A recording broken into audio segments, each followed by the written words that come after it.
Apapun istilah yang digunakan oleh kita selama ini sudah melaksanakan kewajibannya sesuai dengan instruksi yang sudah kita berikan. Maka ketika sudah melaksanakan hal itu semuanya, tentunya kewajiban sebagai seorang majikan adalah untuk tidak menunda memberikan upah kepada mereka. Inilah yang diperintahkan oleh Nabi Muhammad sallallahu alaihi wasallam. Nabi dengan tegas, dengan lugas, tanpa tedeng aling-aling, beliau bersabda, "A'tul ajir ajrah qabla an yajiffa 'araguh." Nabi Muhammad sallallahu alaihi wasallam bersabda sebagaimana riwayat Imam Ibnu Majah, yang artinya berilah kepada seorang pekerja upahnya, berilah upahnya kepada seorang pekerja sebelum kering keringatnya. Begitu indah istilah yang Nabi gunakan untuk memberikan perintah kepada seseorang yang memiliki buruh, karyawan, ART, pekerja, atau apapun istilahnya, yaitu sebelum kering keringatnya. Maka sudah sepatutnya seorang majikan, seorang atasan untuk segera memberikan upah yang menjadi haknya. Bahkan di dalam ajaran Islam, menunda-nunda memberikan upah kepada pekerja termasuk bentuk kezaliman dan termasuk juga memakan harta orang lain. Mungkin ada yang bertanya di antara kita, apakah tidak berlebihan mengkategorikan menunda pemberian hak, pemberian upah atau gaji itu zalim, itu memakan haknya orang lain? Apakah ini tidak berlebihan? Kaum muslimin, kita menjawab dengan sebuah hadis qudsi yang sahih, yaitu riwayat Imam Bukhari, di mana Allah Subhanahu wa taala berfirman bahwa aku adalah musuh tiga orang berikut ini.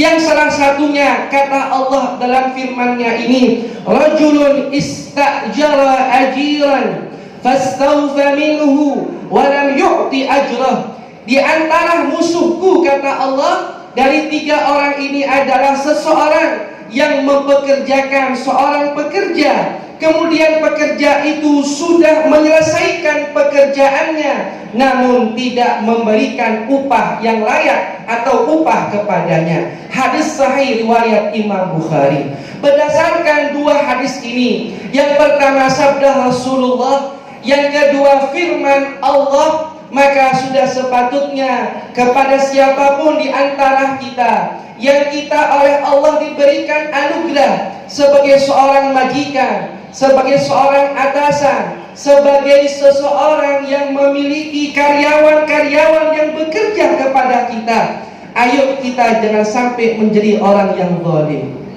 Ayo jangan sampai kita memakan haknya orang lain. Salah satu caranya adalah tidak menunda-nunda memberikan gaji dan upah kepada mereka. Kaum muslimin yang dirahmati oleh Allah Ta'ala, gaung keadilan lewat spirit Islam tentang hak-hak kaum buruh itu tertera pada poin yang kedua atau poin berikutnya, yaitu memperlakukan pekerja dengan manusiawi, memperlakukan pekerja dengan sikap baik dan ramah. Para jamaah, pekerja-pekerja tersebut ya sama dengan kita. Kita punya perasaan, mereka juga punya perasaan. Mereka bisa lelah atau kita bisa lelah, mereka pun juga bisa lelah. Kita bisa sakit, mereka juga sakit, sama. Kita setara sebagai sesama hamba Tuhan. Kita setara sebagai sesama hamba Allah Subhanahu wa ta'ala. Maka sudah sepatutnya ketika ada orang yang bekerja kepada kita, mereka merawat kediaman kita misalnya, mereka membantu pekerjaan kita sehingga kita bisa meraih keuntungan, mendapatkan laba yang baik, sehingga bisa menunjang kehidupan kita bersama keluarga kita, maka juga sudah sepatutnya kita memperlakukan mereka dengan secara manusiawi. Para jamaah, berapa banyak di antara kita yang terkadang tanda kutip ngeman-ngeman mobilnya, ngeman-ngeman sepeda motornya, kena lecet sedikit langsung dibawa ke bengkel untuk diperbaiki. Ada kerusakan sedikit langsung dibawa dibawa ke bengkel supaya lebih baik lagi. Begitu eman dengan benda mati. Tetapi tidak sedikit di antara manusia yang terkadang tidak memperlakukan orang-orang yang bekerja kepadanya secara manusiawi. Maka kaum muslimin, pada suatu hari di zaman Nabi Sallallahu Alaihi Wasallam, beliau itu pernah menjumpai seorang sahabatnya yang bernama Abu Mas'ud Al-Ansari radhiyallahu anhu. Abu Mas'ud Al-Ansari ini pernah punya seorang pembantu, atau zaman dulu seorang budak. Lalu pada suatu hari dia memukul budaknya. Kemudian ketika itu di belakangnya Abu Mas'ud terdengar suara yang berbunyi, "Ketahuilah wahai Abu Mas'ud, Allah lebih berkuasa atasmu daripada sikapmu terhadap pelayanmu ini." Ketika itu Abu Mas'ud tidak menyadari siapa orang yang bersuara tersebut. Lalu dia menoleh ke belakang. Ternyata itu suara Nabi kita Sayyiduna Muhammad Sallallahu Alaihi Wasallam. Abu Mas'ud kaget mendengar teguran yang sangat super keras dari Rasul Sallallahu Alaihi Wasallam. Maka Abu Mas'ud Al-Ansari kemudian berkata, "Wahai Rasulullah, karena Allah, demi Allah, aku memerdekakannya. Aku memerdekakannya demi karena Allah Subhanahu wa ta'ala." Maka Rasulullah kemudian berkata, "Kalau tidak engkau merdekakan saat ini juga, maka niscaya api neraka akan menyentuhmu." Hadis sahih riwayat Imam Muslim. Para jamaah rahmati oleh Allah Subhanahu wa ta'ala, dengan demikian ayo kita berlaku yang baik dan ramah kepada siapapun di antara manusia, khususnya dalam konteks ini adalah yaitu orang-orang yang bekerja di bawah naungan kekuasaan kita. Apa yang kita makan, ya itulah yang kita berikan kepada mereka. Apa yang kita minum, ya itulah yang juga kita berikan kepada mereka.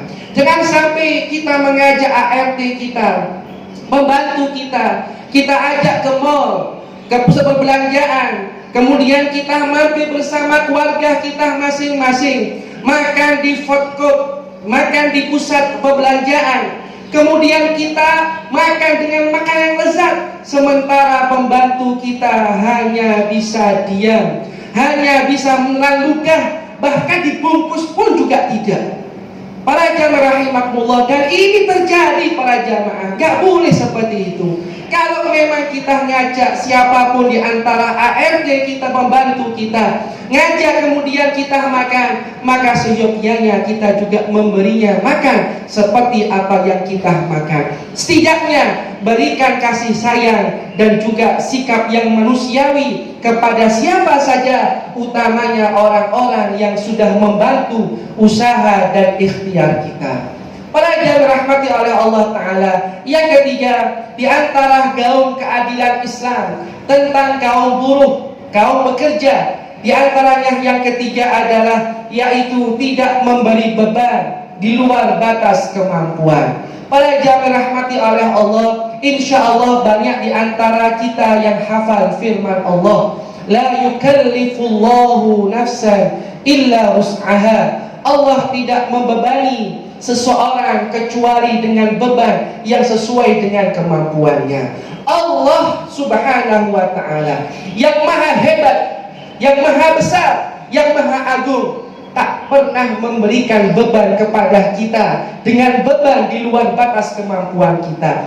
Allah sudah menakar kemampuan si fulan sampai di sini, kemampuannya si fulana sampai di sana. Tidak pernah Allah membebani seseorang di antara hambanya di luar batas kemampuan. Maka bagaimana kita sesama hamba Allah, ada yang kemudian membebani para karyawan, para pekerja, para buruh dengan beban-beban yang di luar batas kemampuan mereka. Oleh karenanya Islam memberikan ajaran kepada kita yang ketiga ini adalah tidak memberikan beban pekerjaan di luar batas kemampuan yang mereka miliki. Rasul Sallallahu Alaihi Wasallam bersabda sebagaimana riwayat Bukhari Muslim, yang artinya janganlah kalian membebani mereka dengan pekerjaan yang mereka tak sanggup melakukannya. Jika kalian membebani mereka, maka bantulah mereka.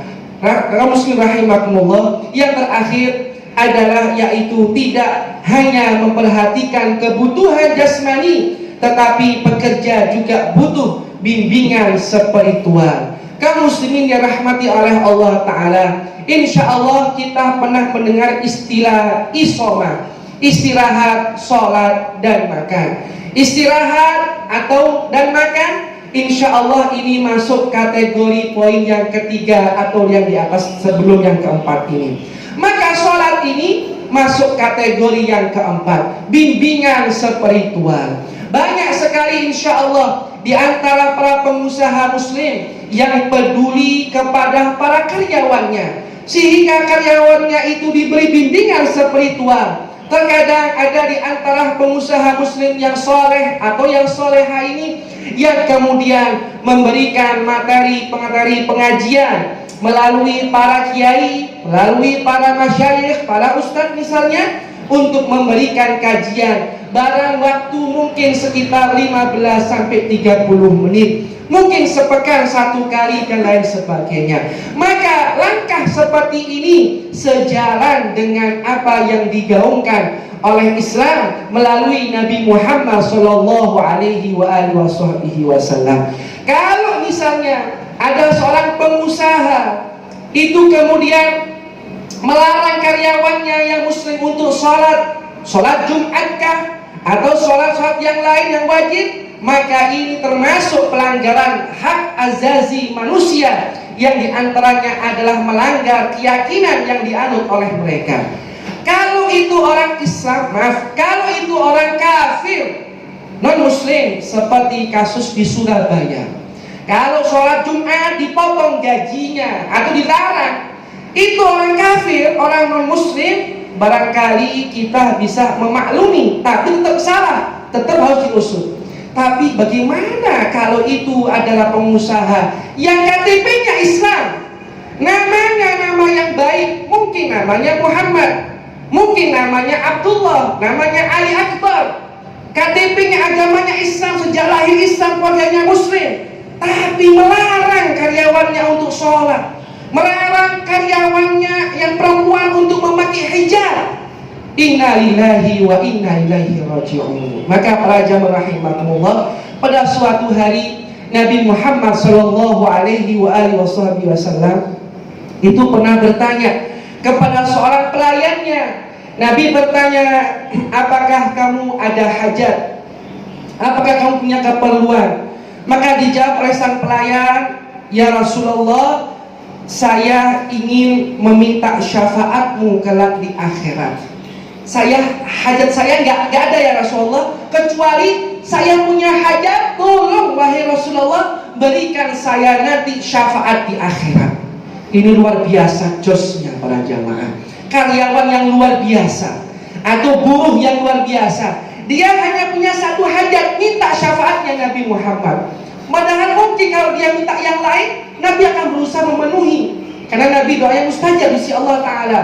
Tetapi Rasulullah SAW ketika itu memberikan jawaban yang tidak serta-merta memenuhi permintaannya.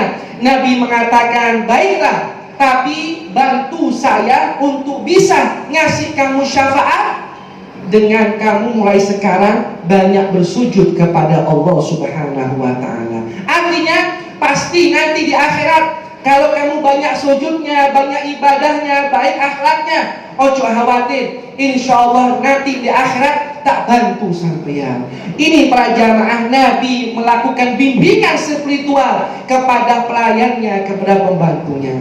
Oleh karenanya para jamaah rahimakumullah, 4 poin di atas ini mengandung ajaran Islam yang menempatkan pekerja, ya apapun itu istilahnya, sebagai manusia yang punya hak dan martabat. Ayo lewat momentum Hari Buruh Internasional, mari kita membangun, mari kita mengokohkan kembali keadilan sosial, utamanya bagi para pekerja yang telah meluangkan waktu demi kebaikan banyak pihak. Menghormati mereka selain bentuk ibadah sosial, juga bentuk pengamalan iman dan Islam kita kepada Allah Subhanahu wa taala. Aqulu qauli hadza wa astaghfirullah li wa lakum innahu huwal ghafurur rahim.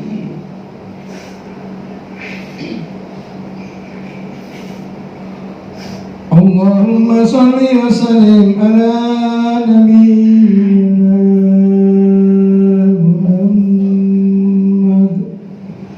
Alhamdulillahi wa kafa, wassalatu wassalamu ala sayyidina Muhammadil Mustafa wa ala alihi wa ashabihi ahli sidqi wal wafa.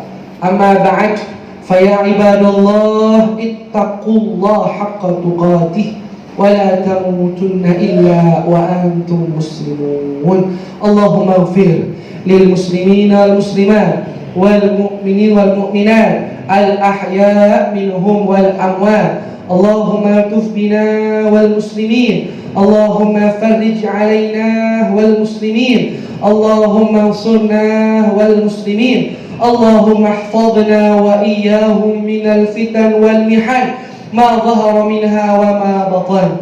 Allahumma sallimna wal muslimin wa afina wal muslimin wa qina wa iyyahum syarra masaibid dunya wad din. Rabbana atina fid dunya hasanah wa fil akhirati hasanah wa qina adzaban nar. Walhamdulillahi rabbil alamin. Aqimis salat.